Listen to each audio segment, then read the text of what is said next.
दोस्तों नमस्कार। ये देखिए डीजल नलकूप बोरिंग है। डिलीवरी पाइप दिखाई पड़ रही है और यहाँ पानी निकलता है और ये थोड़ा दूर खुली नाली है। मुख्यतः दोस्तों यहाँ पाइप द्वारा सिंचाई होती है और ये पंप हाउस दूसरे साइड से। और देखिए दोस्तों, गेहूं का खेत आपको दिखा रहे हैं। ये गेहूं के खेत की बुआई सीड ड्रिलर द्वारा हुई है। हालांकि थोड़ा सा लेट हो गया है, लेकिन जो बुआई है वो सीड ड्रिलर के द्वारा हुई है। छिटकवा विधि से भी बुआई होती है दोस्तों, परंतु जो है ये सीड ड्रिलर वाला बहुत अच्छा माना जाता है। इसमें बीज भी कम लगता है और पैदावार भी ज़्यादा होती है। और दोस्तों देखिए, ये खाद है, इसका भी प्रयोग किया गया है। और दोस्तों ये बोरिंग रोड के किनारे है। देखिए ये तालाब है। तालाब से जल संरक्षण हो रहा है और इसी के किनारे ये बोरिंग भी है। दोस्तों थोड़ा सा ये बहुत अच्छी जगह पे बोरिंग है। आपको दिखाते हैं। ये जल संरक्षण का जो तालाब है ये काफ़ी बड़ा है और बारिश के सीजन में इसमें पानी कलेक्ट हो जाता है और काफ़ी टाइम तक चलता है। इससे जो है वाटर लेवल भी मेंटेन रहता है और पशु पक्षी के पीने के लिए पानी भी उपलब्ध रहता है। ये बहुत सुंदर और बहुत उचित जगह है। और दोस्तों पर्यावरण संरक्षण के लिए देखिए ये पुराने पेड़ भी लगे हैं। महुआ का पेड़ है और पूर्वज लोग जो थे उनकी सोच देखिए कितना अच्छी हुआ करती थी। मेरा ये सब वीडियो बनाने का या बताने का उद्देश्य ये रहता है आपको पुरानी चीज़ों से भी अवगत कराएं, जिससे आपको जो विकास के जिस पथ पर हैं आपको सही चीज़ों का ज्ञान रहे, अनुभव रहे कि कैसे हम पुरानी चीज़ों से नए की तरफ कैसे बढ़ रहे हैं और क्या क्या समस्याएं आ रही हैं या क्या उन्नति हो रही है। ये देखिए दूसरे साइड से। और इधर भी ये एक महुआ का पेड़ और है और ये आम के पेड़ इधर लगे हैं। उस साइड में भी हैं, ये पुराने पेड़ हैं। दोस्तों देखिए पुराने पेड़ देसी होते थे और काफ़ी मोटे और काफ़ी बड़े साइज में होते हैं। आजकल के जो पेड़ पौधे हैं उस पर फल तो निश्चित रूप से जल्दी आता है, लेकिन वो पुराने वाले पेड़ों की अपेक्षा बहुत छोटे होते हैं। दोस्तों तालाब काफ़ी लंबा है और घूमने पर ज़्यादा ही समय लग जाएगा, इसलिए वापस चलते हैं। और जैसे जल जब तालाब में संरक्षित रहता है तो उससे आपको कई तरीके के बेनिफिट होते हैं। और वो देखिए दोस्तों, यहाँ से दिखाई पड़ रहा साइफन लगा हुआ है।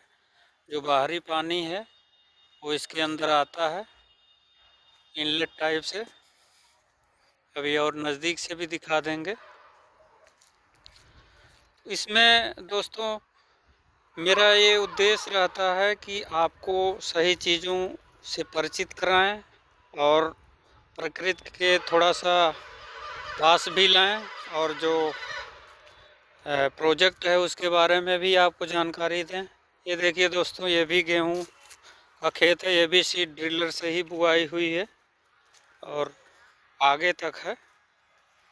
इस तरीके से दोस्तों ये दूसरा वाला खेत भी दिखाते हैं आपको।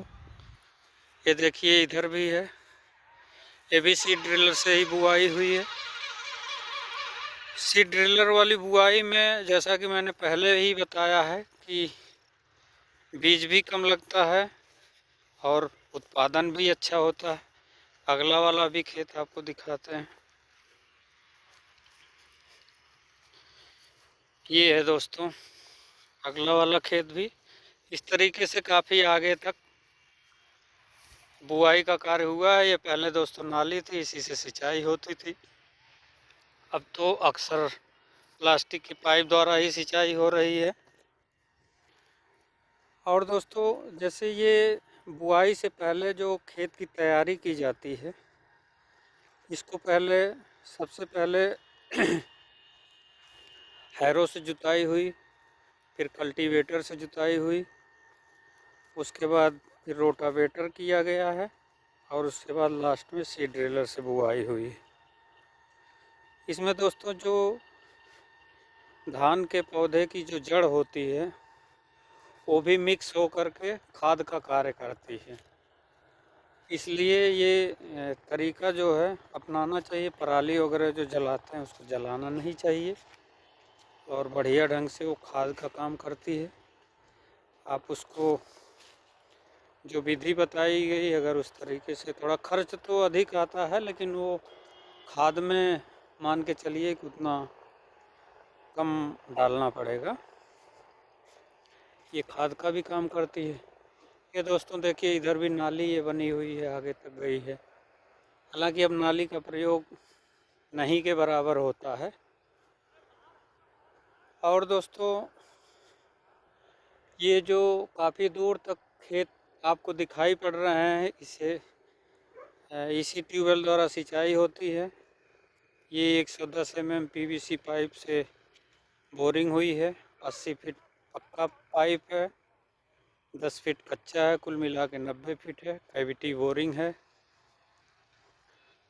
और डीजल इंजन द्वारा संचालित है। ये जो आप डिलीवरी पाइप देख रहे हैं, इसको आप प्लास्टिक का भी लगा सकते हैं, उससे खर्च कम आएगा और डिस्चार्ज में कोई अंतर नहीं आएगा। ऊपर ये जैसे ये करकट से इसको ढके हैं तो आप करकट से भी ढक सकते हैं। कई किसान भाई बहुत मतलब कॉस्टली इस पर छत भी लगाते हैं, तो उसका कोई विशेष मतलब नहीं होता है। आप इसको करकट से ढक दीजिए, कम पैसे में अपना काम चला सकते हैं। और दीवार भी कोई ज़रूरी नहीं है कि आप इतना बड़ा बनाएं, छोटे से भी आप काम चलाइए। और मेन चीज़ है दोस्तों, अपने प्रोजेक्ट की जो लागत है उसको कम से कम रखिए। जो इंजन है उसका बराबर मेंटेनेंस कराते रहना चाहिए। जो सेंट्रीफ्यूगल पंप या पंखा है उसकी भी मरम्मत कराते रहना चाहिए। जो पार्ट हैं ऑयलिंग वाले, उसमें समय से ऑयलिंग कराते रहना चाहिए या खुद ही कर सकते हैं। ग्रीसिंग वाला जो है उसमें ग्रीसिंग और ग्लैंडोरी जो है, ग्लैंडोरी भी पहले कट करके आधा नीचे लगाना चाहिए, फिर ऊपर। उसके बाद बराबर मात्रा में ही उसका कसाव करना चाहिए जिससे पानी लीकेज ना हो। कई किसान भाई हैं न जानकारी की वजह से वो घटबड़ मतलब बराबर मात्रा में उसका कसाव नहीं करते हैं, तो वहाँ से पानी लीक होता है। वो सोचते हैं कि मेरा सेंट्रीफ्यूगल पंप या पंखा ख़राब हो गया, जबकि ऐसा नहीं होता है। अगर आप उसको सही से मतलब दोनों तरफ से बराबर कसाव रखेंगे तो वो जो है वहाँ से लीकेज नहीं होगा। और फ्री वाली जो पुली है उसमें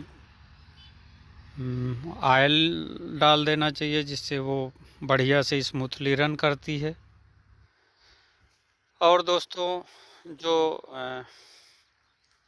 रिफ्लेक्स वाल है उसमें कभी कभी उसकी पैकिंग कट जाती है, तो किसान भाई समझते हैं कि अगर जैसे पानी नीचे गिर गया तो उनको लगता है कि मेरा रिफ्लेक्स वाल ख़राब हो गया, जबकि रिफ्लेक्स वाल ख़राब नहीं होता है। वही पैकिंग आप उसका चेंज कर दीजिए।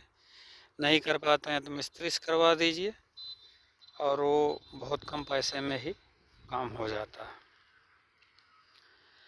तो दोस्तों, और इंजन है, जैसे जहाँ ग्रीसिंग की आवश्यकता है उसको ग्रीसिंग करिए, मिस्त्री से आप करवा लीजिए, कोई दिक्कत नहीं है। इस तरीके से दोस्तों जो सावधानियां हैं उसका लाभ उठाइए, और देखिए कितने बड़े क्षेत्र में इसके द्वारा सिंचाई होती है, और ये बोरिंग किसानों के लिए एक वरदान साबित हो रही है। इस वीडियो में इतना ही। जय हिंद, जय भारत, जय जवान, जय किसान, जय विज्ञान।